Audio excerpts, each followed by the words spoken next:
So welcome. Thank you for being here. For those of you that are able to make the live call, um, I appreciate you taking the time to give this a listen. And if you're catching this on playback, thank you again for listening as well. I'll be taking some questions at the end of the call for those who are around. So if you have some personal questions, please stick around. I am looking forward to sharing some of my background and the tools that I have used over the years in my own life and with my clients. I hope that you find the information in this call, in this recording, helpful, and would like to welcome you to reach out and set up a free consultation. If you have any questions after listening to this, you can reach me at my website, which is www.justinehrlich.com. It's JUSTINEHRLICH.com.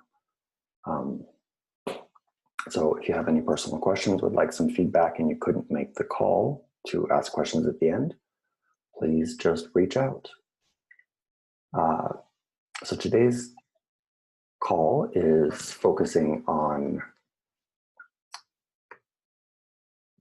depression, but although it is focusing on that, really all of these tools can be applied to really any sort of emotional struggle. So if you have friends or family that are struggling with depression or any other chronic emotional struggle, please share the information.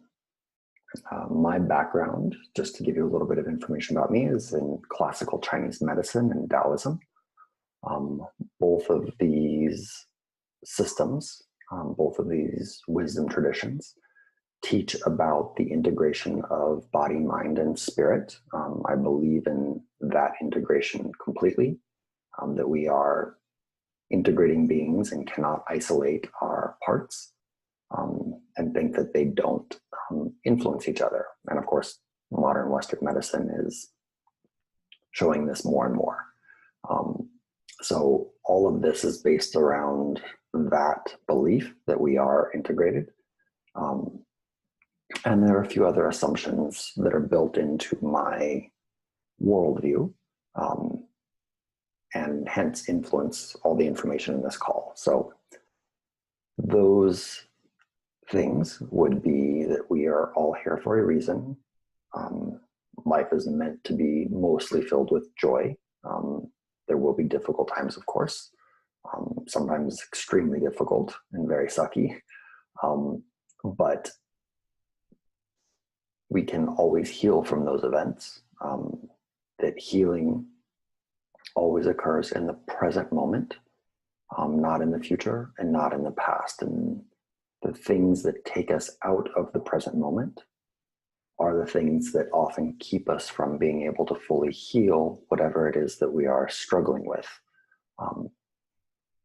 And so those will be some of the influencing beliefs as we kind of go through some of this information. So, depression. The American Psychiatric Association defines depression as a common and serious medical illness that negatively affects how you feel, the way you think, and how you act. It causes feelings of sadness, loss of interests in activities that you used to enjoy, and can cause physical problems, etc., etc. We know that depression is a very common pattern. A lot of medications out there right now around the treatment of depression and the managing of the symptoms of depression. And I think it's important to remember that the managing of symptoms is not the treatment of those symptoms. And we really want to differentiate between managing symptoms and treating the source of them. So in Chinese medicine, we look at depression in a slightly different way. a slightly more expanded way, let's say. And that is that, depression happens when there is something there that is blocking our full experiencing of life and what we want our life to be. We could say, like, when we turn away from being our true self, either consciously or unconsciously, when we're not able to be in touch with that part of our own personal truth, our inner spirit knows this just intrinsically, even if we're not conscious of it. And whenever we do that, there's a loss of joy, there's a loss of light, a loss of love, of happiness. And we can turn away from our true self in sort of the three dimensions of life, which would be the physical world, the emotional world, or the spiritual world. And that means we can live a physical life that we just know we're not in resonance with. We can have an emotional relationship that we know we're just not truly in resonance with. And we can have loss of faith in something bigger than ourselves, which can cause a loss of resonance with the idea of hope and love and goodness on a much bigger level. There are usually sort of two primary reasons that we end up turning away from our truth, and that can be social programming, either things we're taught by our family or things that are expected from us within society, and then trauma. Trauma can cause us to pull back from expressing ourselves and being our true self. And so when we're trying to look at where we are breaking from ourselves, we can begin to sort of say, okay, well, am I turning away from myself on a physical level, on an emotional level, or on a spiritual level? And then we can ask the why. What is the reason for that? Is it because of some social event? Is it because of a traumatic event? In all of those cases, there is almost always a component of judgment around something that causes us to pull back. We judge the external world that it should be a particular way or it shouldn't be a particular way. Or we judge ourselves, we should be a particular way, if only I was like this, or if only I was like that. Or we think that we shouldn't be a particular way. And whenever we get stuck in that space of judgment, we can never really be fully present with the immediate moment, with the present moment, because we are judging it. And if I am judging that I don't want to be depressed, then I won't be able to fully be present with my depression and what's happening, and I won't be able to heal it because I'm not in the present moment, and all healing occurs in the present moment. So a lot of the work that we're doing is trying to figure out what takes us out of that present moment so that we can really begin to heal what's there right then. It's also good to know that within Chinese medicine, emotions are completely natural, just like the weather or our thoughts. They just happen. What we don't want is to stay stuck in them, but to get angry or to get scared or to get anxious is also part of the human experience. There's nothing wrong with experiencing those things. And we really want to take that in and respect that it's okay to have feelings. So in the domain of Chinese medicine and Taoism, there are sort of 4 steps that we all have to take if we want to maintain our emotional health. We need the ability to fully experience whatever it is that we're having. We need to be present with it and recognize completely this is what I'm experiencing in the moment. We need to process that emotion, integrate that emotion. We need to take some sort of action based on what it means to us. And then we need to be able to release it and move on with our lives, not stay stuck in it. And so in the course of this call, I'm going to go through some of that stuff and go into a little more detail around those 4 steps. But as you're looking at your emotional patterning or your emotional struggles, you can kind of go back and trace some of these steps. Is it coming from physical world, emotional world, spiritual world? Is there some sort of trauma or social programming that's influencing your ability to be present? And then when you do experience an emotion, when you do have an emotional reaction to something, are you able to fully experience what that is? Are you able to process it and integrate it, find some meaning? Are you able to express yourself and take whatever appropriate action is needed? And then release it and move on with your life. If you can figure out which of those 4 steps you're stuck in, then you know where to focus your efforts so that you can move on to the next step and hopefully fully resolve whatever it is that's there. Within Chinese medicine, there are sort of 3 layers of emotions: feelings, emotions, and temperament. And there are some subtle differences, and it's good for us to also sort of think about that for ourselves, because it helps us, again, to focus our efforts so that we can hopefully heal whatever it is that's there. And a basic breakdown would be that feelings are an emotion that we don't have really a reason to justify why we have it. I'm just in a good mood and I don't know why. I'm just in a depressed mood and I don't know why. I'm just angry and I don't know why I'm irritable. I don't have a reason for it. An emotion is something that we can give a reason to. I'm happy because of this. I'm sad because of that. We can name it. And then our temperament is more our overall emotional patterning over the course of our life or a course of many years. And how we approach working with those is slightly different depending on what they are.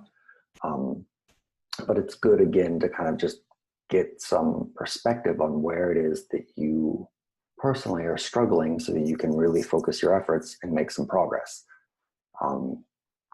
Emotions as a whole are a response to some sort of stimulus, external or internal, right? We see something, we experience something that we like or dislike, and we react to it. So that comes via our sensory orifices. We see something, we smell something, we hear something, we taste something. And it can also come from our internal thoughts as well, from the stories that run around recurrently in our head. And in Buddhism, they call that the monkey mind. In Daoism, we call it the swimming dragon. And it's really just our crazy brain that we all have that is just all over the place all the time, stuck in memories, reliving experiences, trying to make sense of or process different events that we experience. And sometimes those thoughts, those patterns become very recurrent and become problematic. And that's really what we're looking at right now, is like when this emotion is stuck on repeat, when the stories are stuck on repeat, how do we begin to break free from them? The anger that we feel around an event or the hurt that we feel around an event, when we run those stories in our mind over and over again, our blood chemistry shifts and we relive that experience in our endocrine system, in our physical body, in our in the way that our body functions. And this makes us end up having to relive that event, relive that emotion, and it sets off a cascade that we're experiencing over and over again, which is not good for our physical health and not good for our emotional health, because we are reliving the pain of that emotion over and over again. And again, in Western medicine, this falls into the field of psychoneuroimmunology. And that is that we know that our emotions, our psychology affects our neurology, our neurological system, and our immune system. And so what we want to do is to be able to catch, like, oh, there's a recurrent pattern here. How do I begin to shift this? Other things that can affect our emotional health is also our physical body. We see more and more research coming out around the relationship between the gut-brain axis, between inflammation causing neurological disorders, degenerative disorders, but also affecting our mood. I'm sure most of us will have experienced drinking too much coffee and feeling some anxiety that comes from that, is just one very simple example. But if you are struggling with chronic depression or chronic anxiety, sometimes the reason isn't an event that you can put your finger on. You just sort of feel off and you can't quite figure out why that is. And sometimes that can be coming from your physical body. It's not the source of it is really your physical health and not your actual emotional health per se. Other times it is a true emotional event that we need to heal. When we are working with our emotions, there are a few steps that we need to take to begin disentangling from what's actually going on. And in the wisdom tradition of Buddhism, we talk about it in terms of first arrows and second arrows.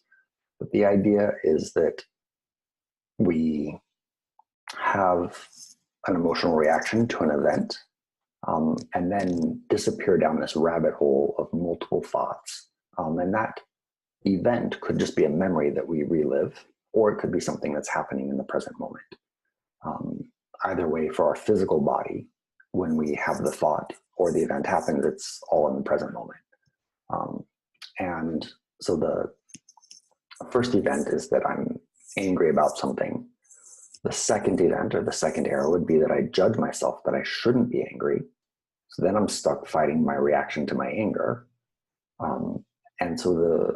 And then maybe there's a third reaction and a fourth reaction. And so our goal when we want to begin to heal our emotions is to really try to get back to that first arrow, the actual event that causes the initial emotion. And we can do that, we can start that process by asking the simple question of what just happened? What is it that I'm feeling? What is here? What hurts? Where is the hurt? All different ways we can sort of phrase that process. If we can just take a pause and ask what's really going on right now. I'm angry. I'm depressed. I'm sad. Once we identify what it is that we're really feeling, hopefully the first arrow and not the second or third, we can ask ourselves why. What about this situation is wrong? Why don't I like it? Why am I reacting the way that I am? And these may seem like very obvious questions, but really being present with the answer to that helps guide us towards where the pain is at and gives us a chance to reconnect into the present moment so that we can actually heal what's there. Trying to be present with what's really there, that first arrow, can often be really uncomfortable. It's usually a pretty tender space. It's usually a pretty raw space. And so the trick is to just try to be delicately or tenderly present with what it is that you are truly feeling. That sadness, that hurt, that grief, that disappointment. And just hang out with it, not trying to change it, not judging it for being there, not telling it that you don't like it. Just honor the fact that it's there. It is the reality of what's there. It's like if I go outside on a hot day and it's hot, me disliking the fact that it's hot is not going to change that reality. We need to be able to just begin to be present with the truth of what it is that is there in our lives at that moment, so we can begin to heal it. I will touch upon later a practice that you can do called 2-point awareness that can be very helpful for developing the capacity to just be present with what's there. But I'll get to that later. And so you want to be able to sort of catch yourself, ask the question of what is it that I'm feeling? What is really happening? And why am I feeling this? And just be with it. When we're looking at why we feel the way that we do, we want to begin to understand sort of our own emotional programming and why we react the way that we do and why do we judge the things that we do and that sort of stuff. And you can find that in looking through your life history. If you go to my website, there's a download for understanding your path, and begins to help you to sort of break down some of your major life events. Which things stand out? Why did they stand out?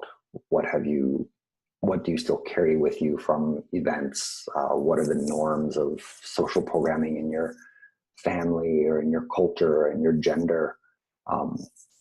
And beginning to look at some of those things inside yourself can help you to begin to understand why you react the way that you do, or why you process your emotions the way that you do.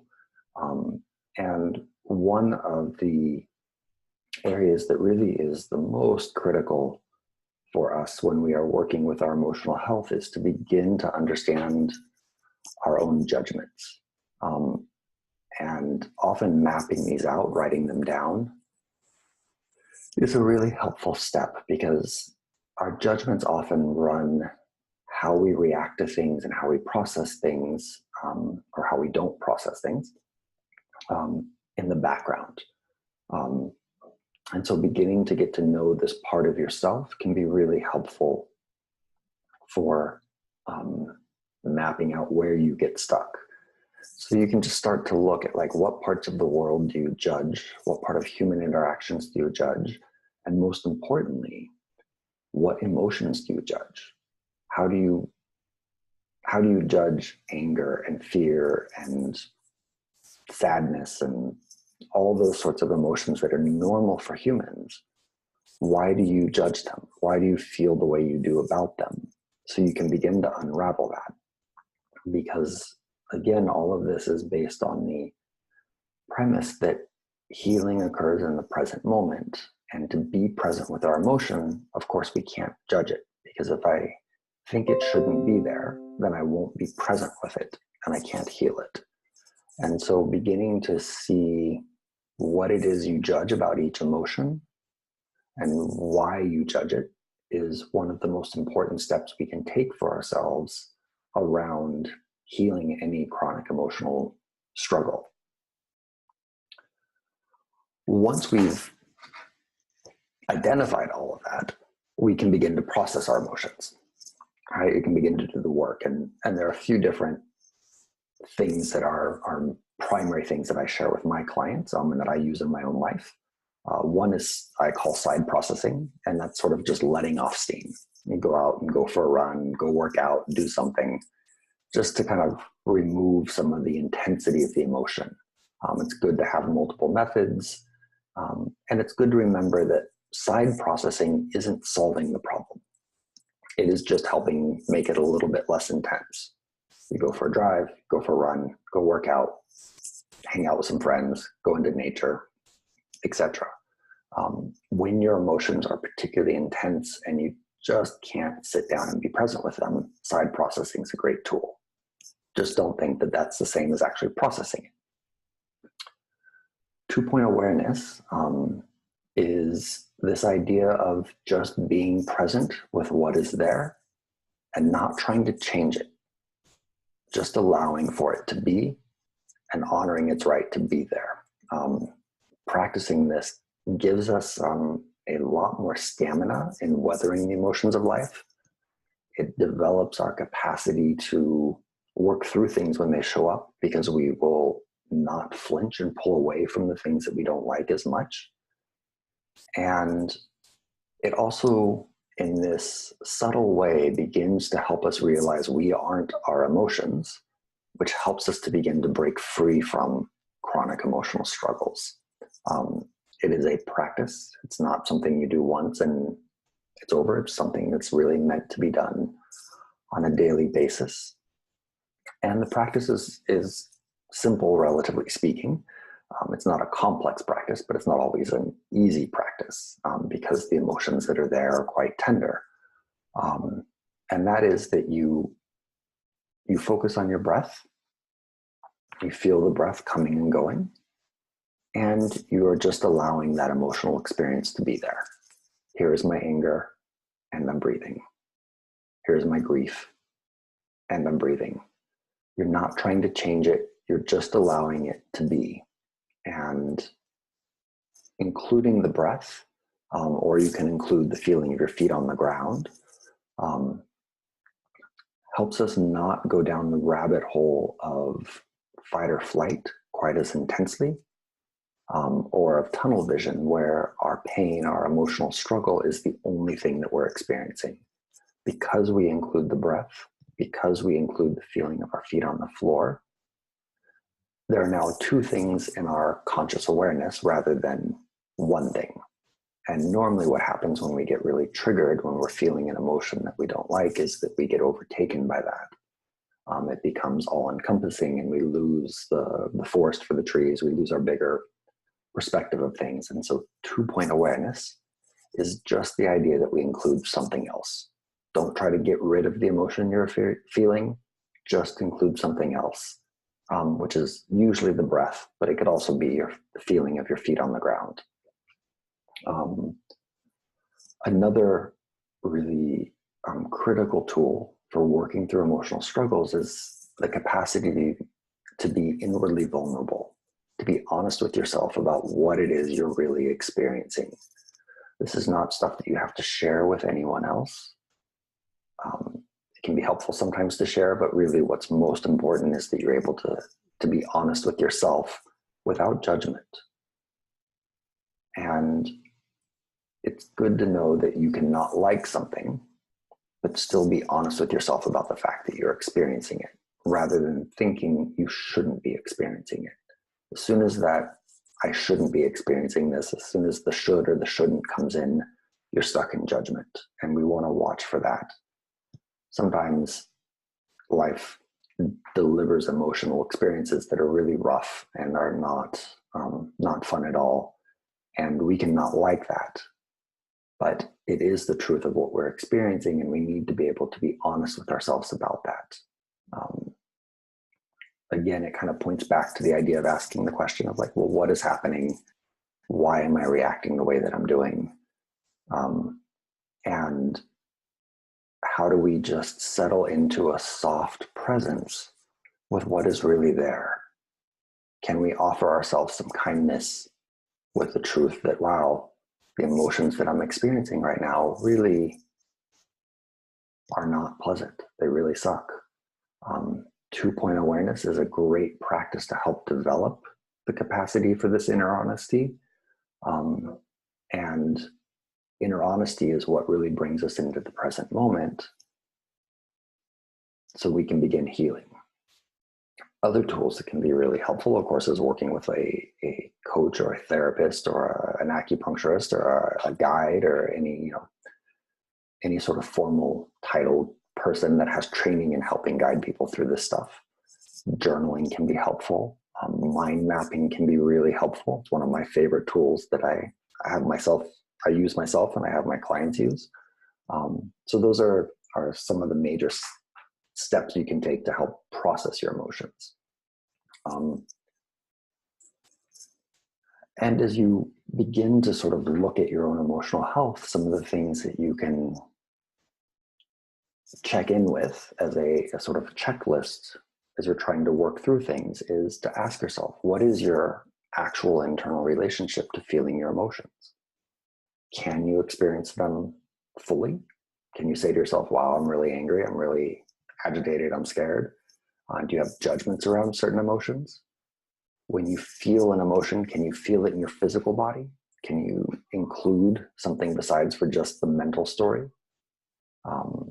The goal really is that we want to be able to just observe what we're feeling and not change it and just be present with it. Again, doesn't mean you have to like it. And often we don't, which is why we pull away. You can also look to see like, well, what tools do you have to actually process and integrate your emotions? How do you normally engage with them when you're feeling angry, when you're feeling sad, when you're feeling grief or fear? What do you normally do? Do you have tools like side processing or 2-point awareness to really process what's there? Do you journal? Do you paint? Do you do certain things to help you really integrate and process what's there to make sense of the experience? Do you have normal ways to express what's there, to release it, to take action based on the emotion that you're experiencing? Can you be articulate with what it is that you're feeling? I'm angry because of this. I'm afraid because of this. I'm sad because of this. And can you express yourself in a way that is culturally or situationally appropriate? Can you draw boundaries? Can you express your needs? Can you be received positively by most people around you because you're able to interact with other humans? And you have clarity after you express it to really understand yourself better. Wow, I'm feeling sad because of this. And now I really understand myself better based on this experience, so that you can take appropriate action and begin to move on with your life. And can you really integrate whatever the experience is, as painful as some of the traumas that we all experience can be? We don't really have much choice other than to do our best to try to integrate them and move beyond it. Sometimes in millimeters, and sometimes in inches, and sometimes in feet, but we need to be able to take some action and start to move forward with our lives. And if we hold on to painful memories, if we hold on to a grudge, then we keep ourselves stuck in that time, because that we haven't really settled into being present with what is there so it can begin to heal. So again, it's sort of 4 steps that we want to look at. Is making sure you can actually be present with your emotions, making sure you have the tools to process and integrate your experiences, making sure you have the capacity to really fully express yourself. If you have the need to take action based on what it is that you're experiencing, and then being able to let go of it and move on with your life and not stay stuck in a past. And if you find that you're stuck in any one of these 4 areas, then go out and get some help, develop some tools to work with that particular area. And being able to sort of break it down into those 4 steps can help us get some clarity about what it is that we need to work with, so that we can move beyond our depression or our anxiety or whatever event it is that we are trying to fully resolve. And again, those 4 steps are to fully experience and be present with what we're feeling, to process or integrate and find some meaning from it, to take some sort of action based on what the meaning was to ourselves, and then to be able to fully release it and move on with our lives, not stay stuck in the past. And so when we are able to do all of this, we are able to sort of heal our emotional experiences. We're not erasing the memories of those experiences, but it means we're able to sort of heal our relationship to experiencing life, integrating life, and flowing with life, to be able to recognize this is what I'm experiencing, to draw some sort of meaning from it, and to keep moving forward with life and not stay stuck in some sort of recurrent pattern. And again, it doesn't mean we won't experience things that are challenging or painful. It just means we don't stay stuck. We're able to stay with the flow of the Tao. So if you're struggling with chronic depression, take some time to really feel where it is, maybe map out where it is that you get stuck with some of these emotions, and see where you can develop some of the weak spots, the areas that you're stuck, where you can get some help to heal those areas or to further develop those areas so that you can move on with your life.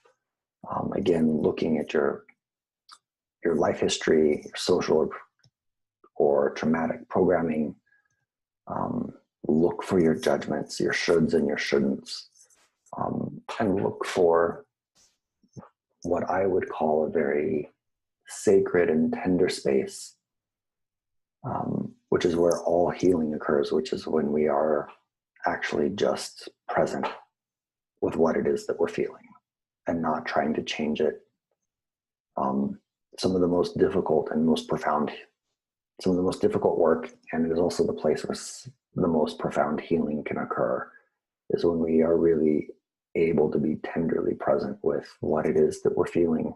It's really sometimes quite magical what can happen in those moments. And it's one of the biggest gifts we can give ourselves. So I am going to start my winding down process and then take any questions, but I just wanted to thank everyone for joining in. If you hear the recording and you get some value out of it, please send me a comment, send me a like, let me know what you thought, let me know where I can help. If you've been struggling with any sort of emotional struggle, but particularly with depression, I encourage you to spend some time, look at the 4 steps I mentioned, see what parts are easy for you, see what parts you get stuck in. We all get stuck. That's part of the human journey. And the key is not that we're not supposed to need support in this journey, because we all need the support, but rather just figuring out which support it is that we need so we can get it and move on with our lives, because really we have to keep moving forward. Again, if you found this helpful, share it with anyone you know that needs some help around these subjects. And if you'd like some personal feedback, please reach out, set up an appointment for a free 20-minute call with me. And I'll be glad to give you some personal feedback or some ideas of where I think you might be stuck and some steps you can take to help yourself along the way. Thank you so much. I'll take some questions before we end the call.